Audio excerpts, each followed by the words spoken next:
Communiqué. Le gouvernement de la République du Niger porte à la connaissance de l'opinion nationale et internationale que les 12, 13 et 14 mars 2024, ses représentants, sous l'autorité de son Excellence M. Ali Mohamed Lamine Zen,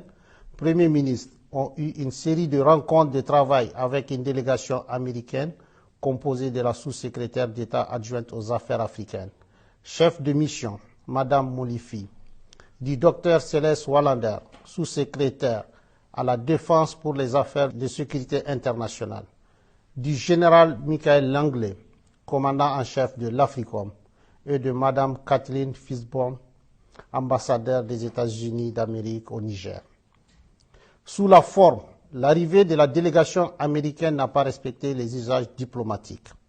En effet, c'est de façon unilatérale, par note verbale, que le gouvernement américain a informé le gouvernement nigérien de la date d'arrivée et de la composition de sa délégation, ainsi que les autorités nigériennes à rencontrer, sans précision aucune quant à l'objet de sa visite. C'est donc par courtoisie et suivant nos traditions millénaires d'accueil et d'hospitalité que le gouvernement a reçu la délégation américaine. Sur le fond, les échanges entre les deux délégations ont porté essentiellement sur la transition militaire en cours au Niger, la coopération entre les deux pays, en particulier la coopération militaire et la lutte contre le terrorisme, les orientations et perspectives politiques du Niger dans leur aspect relatif au choix des partenaires sur le plan diplomatique, militaire et stratégique, étant entendu que dans l'approche américaine, toutes ces trois questions sont profondément liées. Sur la transition en cours et le retour dans le meilleur délai à un ordre constitutionnel et démocratique, le gouvernement du Niger a réaffirmé sa ferme volonté d'organiser,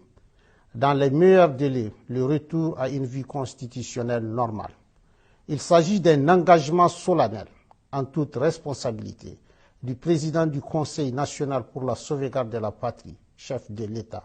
tel qu'exprimé dans son adresse à la nation du 19 août 2023. Sur le choix des partenaires diplomatiques, stratégiques et militaires, le gouvernement du Niger regrette la volonté de la délégation américaine de dénier au peuple nigérien souverain le droit de choisir ses partenaires et les types de partenariats à même de l'aider à lutter véritablement contre le terrorisme, alors même que les États-Unis d'Amérique ont décidé unilatéralement de suspendre toute coopération entre nos deux pays. Aussi, le gouvernement du Niger dénonce-t-il avec force l'attitude condescendante assortie de la menace de représailles de la part de la chef de la délégation américaine vis-à-vis du gouvernement et du peuple nigérien. Cette attitude est de nature à saper la qualité de nos relations séculaires et miner la confiance entre nos deux gouvernements déjà entamés par les événements du 19 octobre 2023. S'agissant des cas précis de la Fédération de Russie et de la République islamique de l'Iran, deux pays avec lesquels le Niger entretient des relations diplomatiques depuis plusieurs décennies et qui focalisent particulièrement l'intérêt des États-Unis d'Amérique. Le gouvernement tient à porter à la connaissance du peuple nigérien et de tous les peuples de la communauté internationale qu'il n'a jamais signé d'accord secret avec ses pays partenaires. Tous les accords signés par le Niger depuis l'avènement du Conseil national pour la sauvegarde de la patrie respectent le droit international et les règles de transparence. C'est pourquoi le gouvernement du Niger rejette les allégations mensongères de la chef de la délégation américaine consistant à soutenir qu'il aurait signé un accord secret sur l'uranium avec la République islamique d'Iran. Cette approche cynique, habituellement utilisée pour discréditer, diaboliser et justifier leurs menaces contre les États, ne pas sans rappeler l'exemple de la Seconde Guerre d'Irak. En effet, les Nigériens et l'ensemble de la communauté internationale se souviennent encore des fausses preuves brandies par le secrétaire d'État américain devant le Conseil de sécurité pour justifier l'agression américaine contre l'Irak et que dans cette affaire, le gouvernement du président Tanja avait été accusé de façon mensongère d'avoir fourni de l'uranium aux autorités de Bagdad, alors même qu'il est de notoriété publique que l'exploitation de l'uranium nigérien est totalement contrôlée par la France. Quant à la Fédération de Russie, il s'agit d'un partenaire avec lequel le Niger traite d'État à État, conformément aux accords de coopération militaire signés avec les gouvernements antérieurs pour acquérir le matériel militaire nécessaire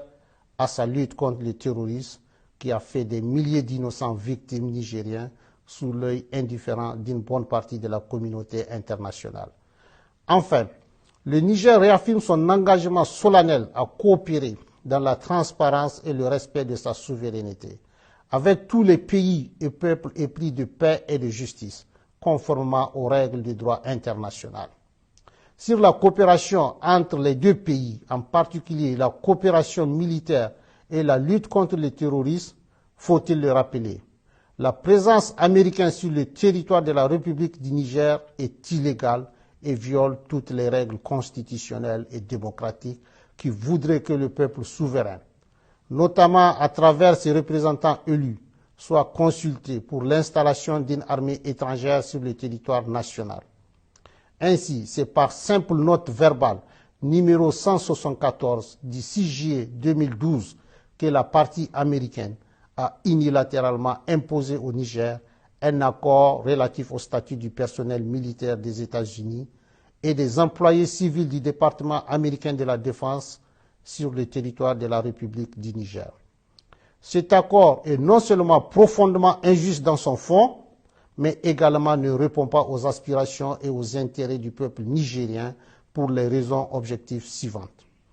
D'abord, il contraint le Niger à payer des factures liées aux taxes des avions militaires américains dont ces derniers doivent normalement s'acquitter et qui coûtent des milliards de francs CFA aux contribuables nigériens. Ensuite, les autorités nigériennes compétentes n'ont aucune information sur les activités militaires menées à partir des bases américaines au Niger et ignorent jusqu'aux effectifs civils et militaires ainsi que le matériel américain déployé sur le sol nigérien. Enfin, l'armée américaine n'a aucune obligation, selon l'accord, d'accéder aux demandes nigériennes d'appui contre les groupes terroristes qui assassinent nos vaillantes forces de défense et de sécurité et massacrent nos laborieuses populations. Aussi, depuis le 26 juillet 2023 et l'avènement du Conseil national pour la sauvegarde de la patrie, le gouvernement américain a décidé unilatéralement et brusquement de suspendre sa coopération militaire en violation de l'accord imposé au peuple nigérien en invoquant l'article 7008 du Consolidated Appropriation Act, sans pour autant aller au bout de sa logique qui voudrait qu'il retire ses militaires du territoire nigérien. Par ailleurs, depuis quelques semaines, le gouvernement nigérien a constaté des activités illégales de survol de son territoire par des aéronefs américains et qui sont de nature à s'interroger sur la sincérité de leur partenariat et la pertinence du maintien de l'accord de coopération militaire imposé par note verbale. Au vu de tout ce qui précède, le gouvernement du Niger, prenant en compte les aspirations et les intérêts de son peuple, décide en toute responsabilité de dénoncer avec effet immédiat l'accord relatif au statut du personnel militaire des États-Unis et des employés civils du département américain de la Défense sur le territoire de la République du Niger. Une correspondance diplomatique sera adressée à la partie américaine à cet effet, fait à Niamey le 16 mars 2024.